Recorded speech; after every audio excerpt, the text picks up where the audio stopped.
Nanti arah diskusi kita saya sangat berharap supaya ada rekomendasi-rekomendasi yang konkret yang kita sepakati, yang kita akan rumuskan sebagai keputusan nanti dari pansus ini. Setuju.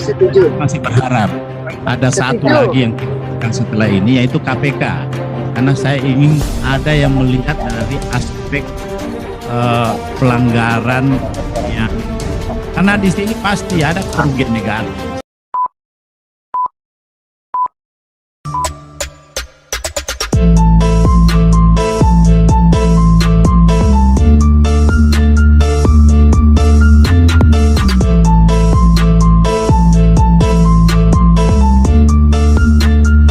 Bismillahirrahmanirrahim. Assalamualaikum warahmatullahi wabarakatuh. Alhamdulillahirrabbilalamin. Wassalatu wassalamu ala rasulillah wa ala alihi wa sahbihi ajma'in. Selamat siang, salam sejahtera buat kita semua. Sampurasun. Yang terhormat Bapak Ibu anggota Pansus Guru dan Tenaga Pendidikan Honorer DPD RI, satu persatu tadi telah diperkenalkan oleh Bu Eni, jadi saya tidak mengulangi lagi. Yang terhormat Ketua Persatuan Guru Republik Indonesia PGRI Provinsi Jawa Barat beserta jajarannya. Yang terhormat Kepala Dinas Pendidikan Provinsi Jawa Barat serta anggota DPRD Provinsi Jawa Barat, dan para hadirin tamu undangan yang kami hormati. Tadi Bu Eni sudah menyampaikan bahwa Jawa Barat ini kita pilih menjadi tempat pertemuan pada hari ini karena memang punya banyak alasan yang sangat mendasar. Salah satunya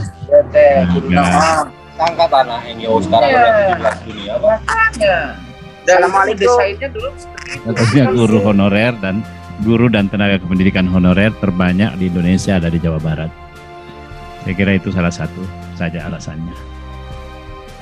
Karena itu, marilah kita panjatkan puji syukur kehadirat Allah Subhanahu wa Ta'ala, Tuhan Yang Maha Esa yang telah memberikan nikmat sehat walafiat sehingga pada hari ini kita bisa melaksanakan fokus group discussion, salah satu media yang kita harapkan yang bisa menjadi jembatan atau tempat bertukar pikiran untuk menyelesaikan persoalan-persoalan yang kita hadapi, khususnya persoalan guru dan tenaga kependidikan honorer ini. Di sini saya kira hadir seperti yang disampaikan tadi dari PGRI, kemudian dari Kepala Dinas Pendidikan Provinsi Jawa Barat, dari GNTK forumnya ya, forum guru dan tenaga kependidikan honorer plus 35, kemudian mungkin masih ada beberapa institusi-institusi lain. Baik, saya kira Bapak Ibu sekalian, kami ingin menyampaikan bahwa FGD ini merupakan salah satu rangkaian kegiatan Pansus Guru dan Tenaga Kependidikan Honorer DPD RI dalam menggali berbagai masukan serta menyangkut permasalahan yang berkaitan dengan guru dan tenaga pendidikan honorer di Indonesia. Adapun pansus ini sendiri dibentuk oleh DPD berdasarkan pada keprihatinan DPD RI terhadap kondisi nyata bagaimana guru dan tenaga pendidikan honorer di Indonesia masih dianakterikan oleh negara. Padahal melalui guru, tenaga pendidikan inilah kemajuan pendidikan kita dibangun, sehingga pembangunan Indonesia dapat tercapai sebagaimana amanat konstitusi kita.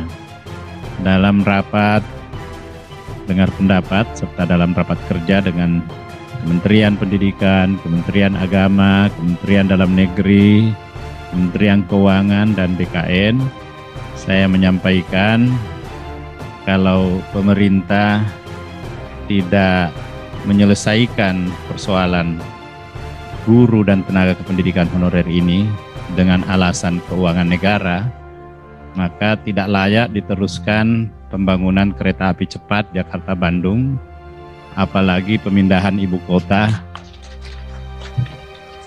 sebelum persoalan guru honorer dan tenaga pendidikan ini bisa kita selesaikan. Selayaknya agenda-agenda tersebut bisa kita belakangkan.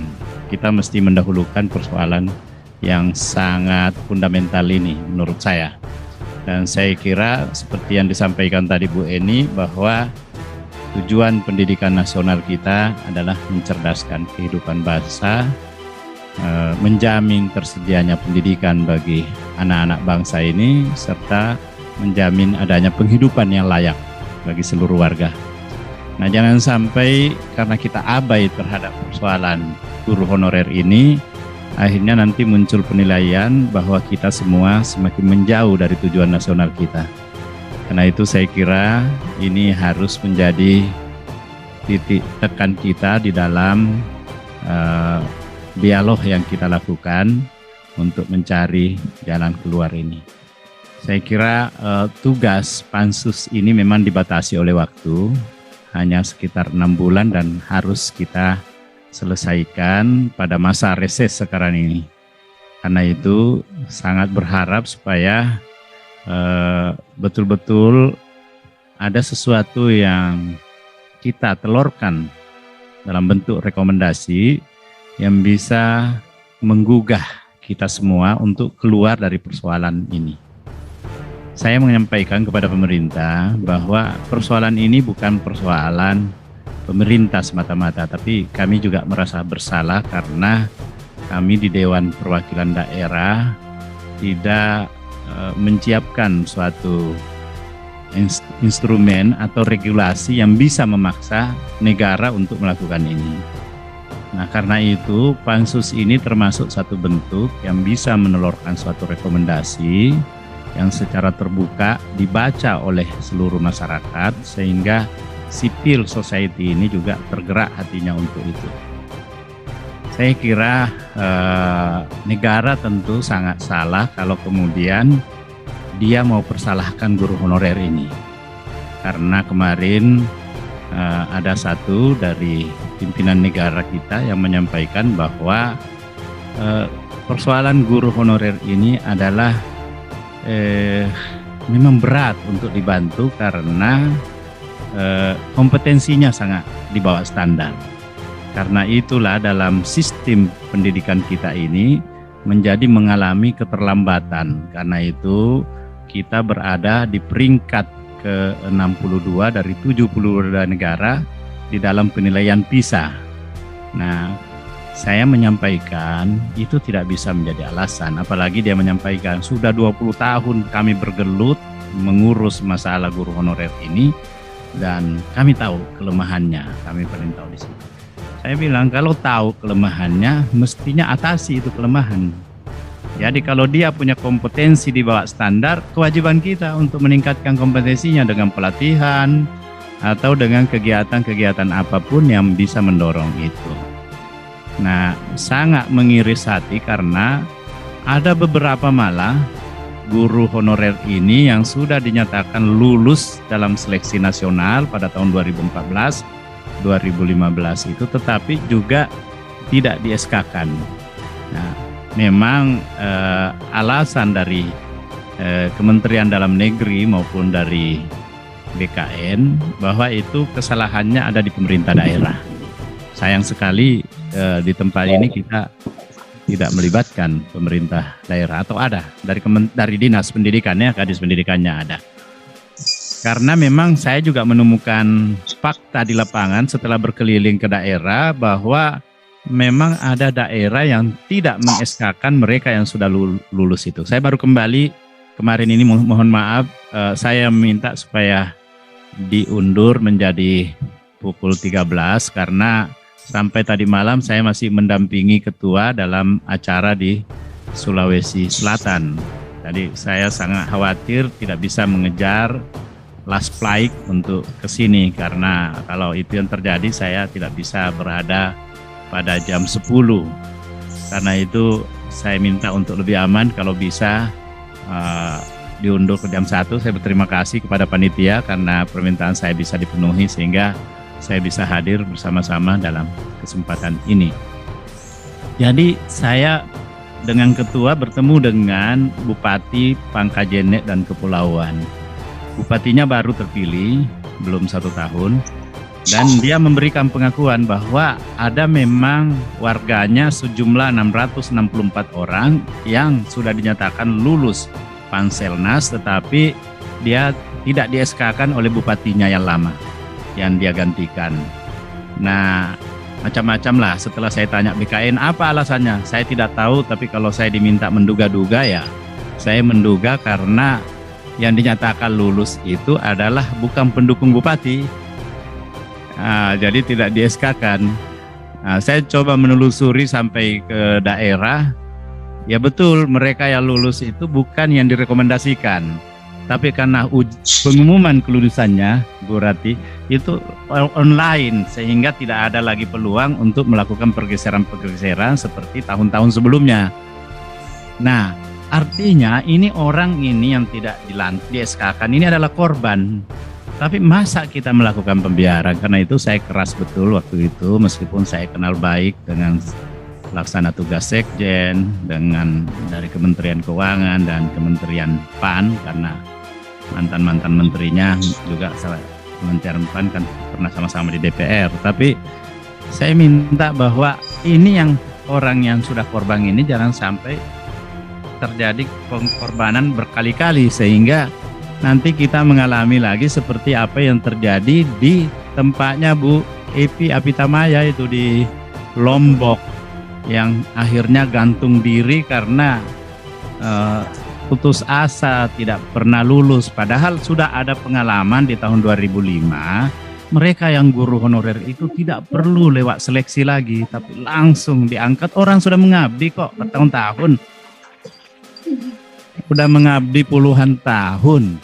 Loh, masa membiarkan dengan pengabdiannya yang luar biasa, gajinya ada yang saya ketemu 125.000, 150.000, 300.000 per bulan, dan itu pembayarannya dirapel 3 bulan sekali atau 6 bulan sekali. Nah, ini saya kira miris. Kalau masih ada hati nurani, saya kira ya jangan hanya hati nurani dalam bentuk partai, tapi betul-betul hati nurani yang sungguh-sungguh. Ini saya kira akan tergugah untuk masalah ini. Seharusnya tidak ada perulangan.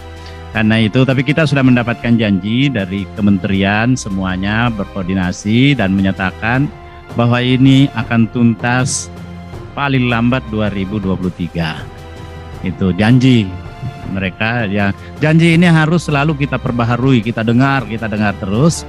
Dan secara bertahap dia sudah menyampaikan. Dia berkomitmen bahwa yang lulus Panselnas ini akan dievaluasi kembali karena sudah terlanjur juga. Dia bilang BKN sudah mengeluarkan surat bahwa itu sudah kedaluarsa. Nah, orang yang sudah lulus tahun begitu menanti sekian lama sekarang dinyatakan lagi kedaluarsa. La ilaha illallah, ini betul-betul zolim dan dolim pangkat 3 ini. Iya, iya. Jadi harus kita sama-sama menghentikan ini. Karena itu teman-teman saya semuanya dari DPD ini, saya sangat senang, luar biasa komitmennya mereka semua untuk membantu teman-teman para guru dan tenaga kependidikan honorer ini. Kita mencoba mengalokasikan waktu yang betul-betul maksimal supaya kita bisa menghasilkan suatu putusan yang memang apa yang diharapkan oleh teman-teman kita para guru honorer. Di samping kita mendatangkan tadi seperti dari kementerian, kami juga mengundang dari Komnas HAM. Komnas HAM dan Komnas HAM telah membuat statement yang luar biasa bahwa ini berpotensi terjadi pelanggaran HAM. Ya, kalau ada pelanggaran HAM, makanya saya bilang sebelum pemerintahan ini terseret ke pelanggaran HAM, tolong selesaikan ini. Jangan sampai lebih mendahulukan pembangunan infrastruktur. Padahal kita semua menyadari, saya terus terang, secara subjektif saya harus mengakui, saya keluarga guru, saya punya perhatian betul terhadap guru. Saya bersaudara semuanya guru, kecuali saya yang nasibnya lain. Bapak Ibu sekalian, saya kira demikianlah sambutan singkat ini kami sampaikan. Kita akan segera berdiskusi, dan nanti arah diskusi kita saya sangat berharap supaya ada rekomendasi-rekomendasi yang konkret yang kita sepakati, yang kita akan rumuskan sebagai keputusan nanti dari pansus ini. Setuju. Saya masih berharap ada satu lagi yang kita akan setelah ini, yaitu KPK.